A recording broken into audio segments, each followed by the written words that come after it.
It's the Brad and John Show. The Brad and John Show.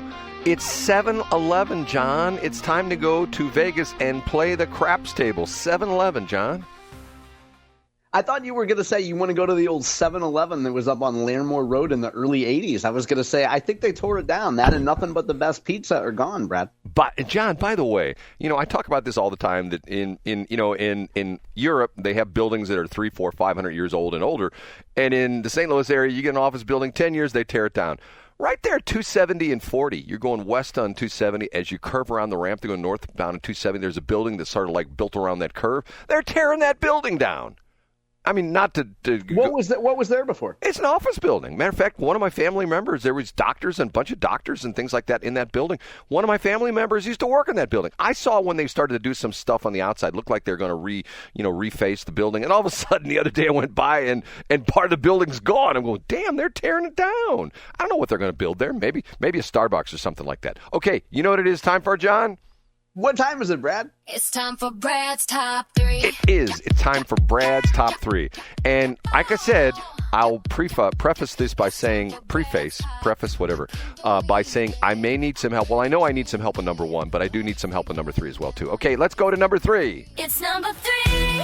Okay, the sick leave law. How is it that the constitutional amendment can go into effect for this sick leave law in the state of Missouri, and now the Missouri legislature is going to get rid of it, in a week or so? John, explain this to me. Yeah, I think that I don't believe it was we talked about this once before, and I had to go back and correct myself because I got something wrong about the difference between a statutory law and a constitutional amendment. And I had to go back and look at it. So, Brad, I have to admit, I don't know. Maybe one of our listeners can point out exactly why the change can be done. But we've discussed it before. I'll go out on a limb, and I'll say because it was not a constitutional amendment, lawmakers can go back and tinker with it. Well, I saw this headline, and I read the story, and I thought to myself, okay, if that's the case, how come they can't do the same thing with the abortion law? How come because it was a constitutional amendment. Okay, is that the difference then?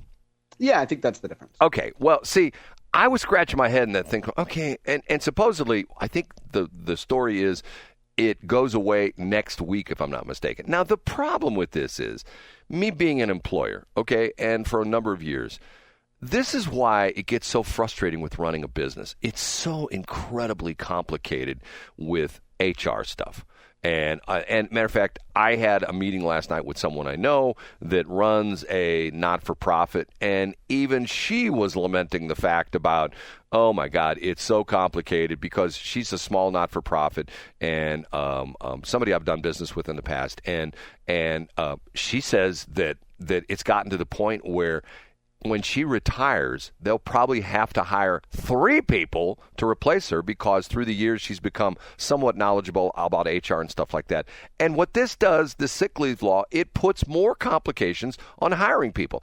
I know people are going like, well, it should be proper because if you work for a company and you get sick, there should be some kind of a thing where you get paid for being sick. Look, I get it. I understand where you're coming from. And most companies, if they're a small company and they're run by someone who has a heart, most of the time they're going to go, okay, I'm going to take a week off. I'll give you pay, but can you come back in a week? You know what I'm saying, John? Yeah, I get exactly what you're saying. I mean, I think the most surprising thing about the story is that you have a friend that does a nonprofit. Well, what's interesting... They clearly don't listen to what you say about people who run nonprofits, Brad. What's interesting about this is the reason I met with her was to discuss that exact same thing.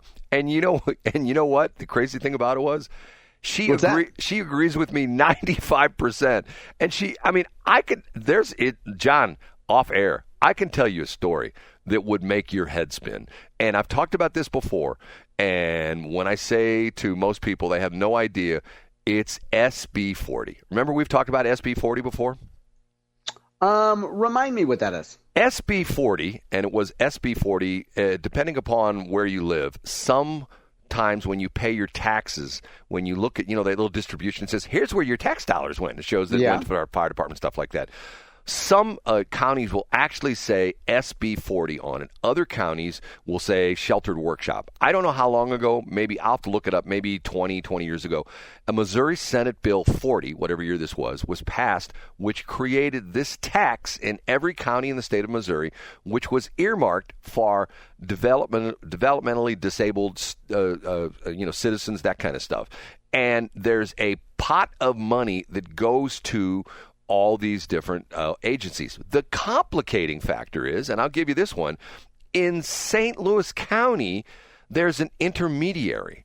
There is the state writes a check to this intermediary area, and I think it's called Productive Living Board. And they take that money, and they get the taxpayer money from SB 40. And I think in St. Louis County, it shows this sheltered workshop. They take a little administrative fee, right? And then they pass it on. A little administrative fee would be proper, but guess where their offices were? At least they used to be. Their offices were in Clayton. So, you think to yourself, okay, they're getting taxpayer money, and they're just like the middleman for the taxpayer money. Don't you think they would keep their expenses low? No! Yeah, you'd think they'd follow the Brad Hildebrand model and set up shop in Meacham Park. Right. So anyway, we'll leave it alone. Okay, we've got to go to number 2. Okay, you ready for number 2? I sure am. It's time for Brad's number 2.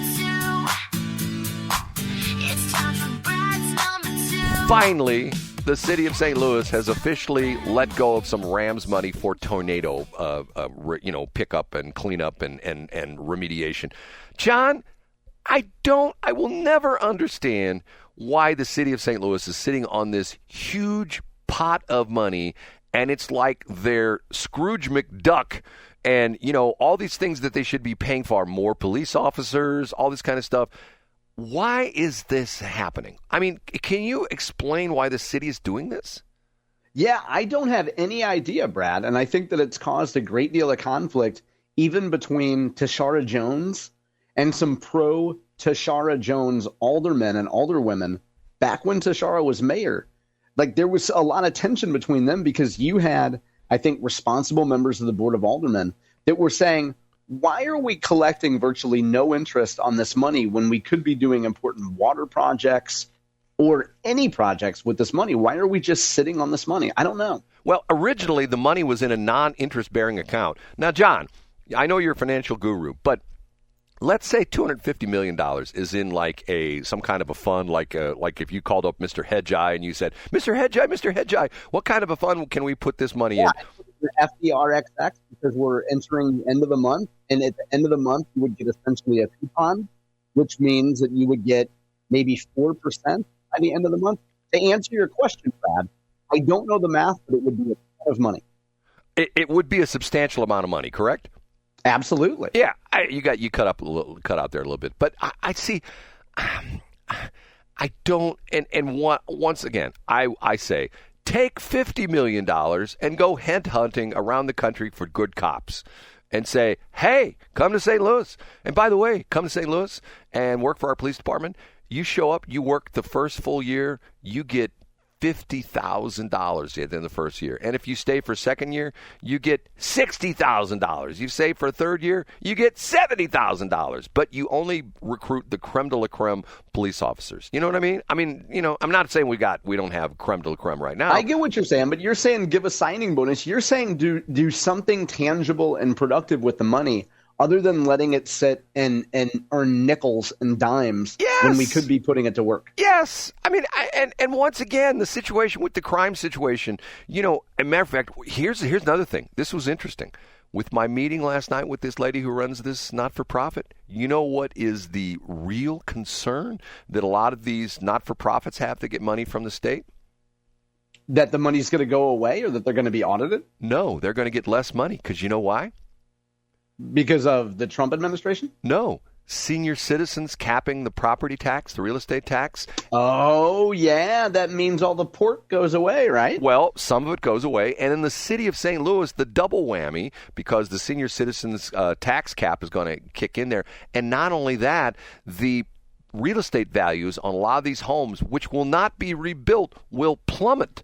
In other words, the difference between, a quarter acre piece of lot with a house on it and all of a sudden a quarter acre piece of lot with no house on it is substantial. So in other words, the real estate taxes are going to go down, which means that the not-for-profits are going, boo-hoo, boo-hoo, boo-hoo, we won't get as much money. And you love that, right, Brad? You take a great deal of joy in their pain. I don't. But you see, do. You do. Let's be honest about it. You do. I don't. You feel like they've gotten a free ride for too long. You lump them in with churches and other people that you feel have done you wrong. And you actually like to see the nonprofit suffer because you can laugh and say, ha ha. No, but here's the thing. I do say that not-for-profits should pay real estate taxes. I say that the churches should pay real estate taxes, because of the fact that, God, I could tell you a story about this as well, too. I mean, I know a pastor who laughed about the fact, I don't pay any real estate taxes. Great. And he says, and to the point, I don't know if you know this or not, some places, and there's one I pass by all the time, some of these churches, some of these older churches, on the church property, they have a house where the reverend or the pastor lives. They live there with no real estate taxes. Yeah, it's a pretty good deal, isn't it? Why is it that Reverend Jones can sit there in his house that's on the church property and not pay real estate taxes, and the guy next door pays real estate taxes? Do you think that's fair, John? I do, because I think the pastor at nighttime goes up and adjusts the transmitter, and he adjusts what's called the null, Brad. I've learned this from some FCC rulings. And he adjusts the null just to interfere with Brad Hildebrand. And then in the morning, he climbs back up and he changes it back, and they say to the FCC, what are you talking about? We're doing the best we can. By the way, for those of you out there, pray for Gary Duncan of KFUO and pray for... And who's the lady lawyer? Lauren Flick. Pray for Gary Duncan and Lauren Flick, because have you ever asked her, Brad? You're a man of the 70s. Have you ever asked her to flick your bick? And now, have you ever asked her if you can flick the bean? Oh, you're talking over my thing. Hold. Yeah, you talked over my number one. Okay, here we go. And now, big finish, Brad's number. My number one, given to me by my good friend, Cindy Cristofanelli. Okay? Oh, nice, Phil. I know what this is about. The Cyndia Haggard thing. Do you know what I'm speaking about? Oh, I thought you were talking about how Phil is now a lobbyist for the pharmacy benefit managers. No, okay. No. Well, yeah, I mean, obviously I know about this. And what's the best story to read about it, Brad? On the Missouri Times. The Missouri Times. Your buddy Scott Fawn, right? Yeah, he didn't write it. Jake Croson wrote it. Right. Give a little background on this, John. Sure. So we talked about this, I believe, on Monday or maybe Tuesday. The controversy down in Vernon County that Brad and I have discussed for more than a year now is whether or not county committees can put in a vetting process. And if a candidate fails a vetting process, can the candidate still secure a place on a primary ballot? So Vernon County, some would say, was, if not the epicenter of this, one of the epicenters. Franklin County Republicans were also involved in a vetting process. So as it stands, this woman in Vernon County decided that they would have a vetting process, and if candidates did not pass the vetting process, they should not be listed as Republicans on the August 2024 ballot. And she, as Jake Croson's piece delightfully details, I should say in great detail goes into it, this woman was actually at the courthouse when ballots were being certified. Now, if your name is on a ballot, you're not allowed to be involved in the certification process. So now this woman is facing, Cyndia Haggard is her name, and she is facing charges of election interference for being in the courtroom, as I understand it, when ballots were being cast. The great paragraph from your buddy, Jake Croson. Can I read this for you? Yeah, sure. But I mean, I have a link to it on my website. I read it as soon as it came out. But yeah, please read it. But nearly a year after trying to define who's Republican enough to run, this is Cyndia Haggard. Haggard is facing a charge of election interference herself, a twist that's either poetic, ironic, or just plain Missouri. What a great paragraph. Jake has so many good turns of phrase. He had one in this last piece. He has another banger in here toward the end. The end result is a cautionary tale about the consequences of pushing election oversight to the point where the overseers themselves become the investigated. Right, and she's been charged with violating Missouri election law for allegedly inserting herself into the certification process of his August 2024 primary. Now, the whole thing to me is, and the article goes on to talk about how there was a big fight in Vernon County. They went back and forth, and she essentially formed her own Republican committee. Wasn't that what it was? Yeah, the Republican Association of Central Committees of Missouri. Right. That rolls off the tongue, doesn't it? Rico Rakaka or whatever the hell it is. but the craziest part of this story is that she successfully got a bunch of guys thrown off the ballot, and in some of the ballot issues or ballot positions for various offices, there was nobody on the ballot because she got everybody thrown off. Now, what does that do? You know what I mean? I mean, what?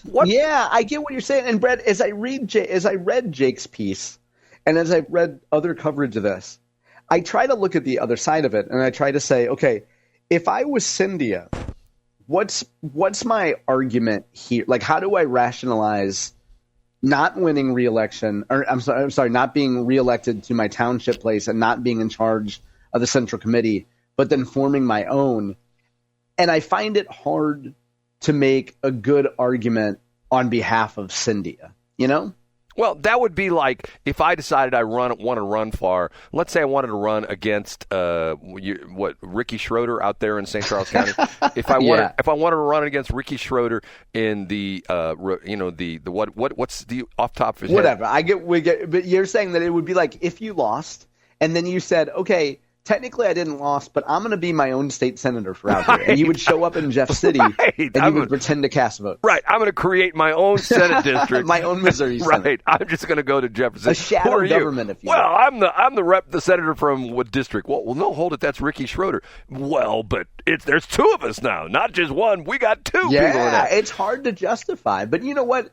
Thankfully, we have a man who we're not going to call and get out of the shower this morning, Mark McCloskey, who represents folks in Vernon County. I believe he represented Cyndia in that team. I still can't believe it. Okay, here's the bullet points that Jake has brought up. The vetting system required Republican hopefuls. This is Cyndia's vetting system. Number 1, fill out a 25-question values survey. Number 2, pledge allegiance to the state and national GOP platforms. And number 3, pass a background and voting record review.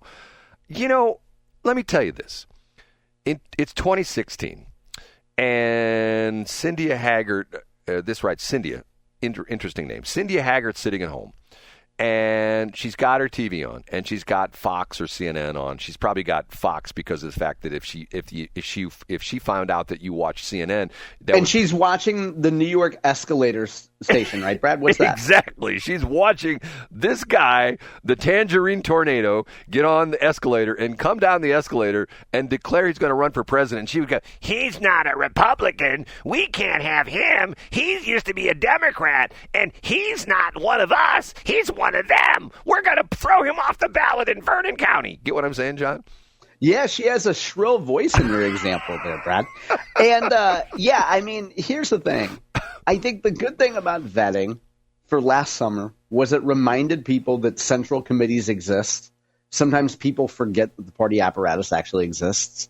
But other than that, find it pretty hard to make an argument in favor of vetting. It, to me, is just so unbelievable because let the people decide.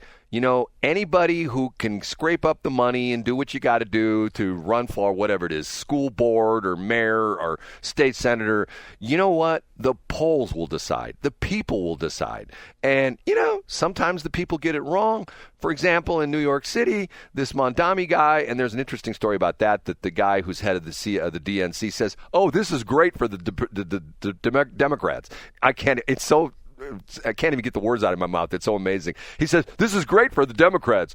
You know, I'm thinking to myself, how is this great for the Democrats? Because the Republicans are going to jump on this. Hey, look at the Democrats. You know, because this guy is pretty much going to throw a shoe in to be the mayor. You know, we got a communist who's running New York, but he's a Democrat. He's taking away property from all these landlords, and he's taking away the grocery stores and making them operated by the city. Yeah, that's the Democrat Party. Do you like that? Get what I'm saying, John? I get what you're saying. He's going to be like a new Jasmine Crockett or a Gavin Newsom. Yes. He's going to be a punching bag for Republicans. It'll be great for Republicans. Or locally a Cory Bush, right? I mean, that would be the example as well, too, right? Big shout out to Cindy Cristofanelli for citing a Missouri Times article. Yes. Thank you, Cindy. Yeah, thank you, Cindy. Okay, we have to be back. And in C Block, which is coming up, we haven't done this in a while. I have an important thing that John has to do with me. Very important. And it's not that, John. Okay, it's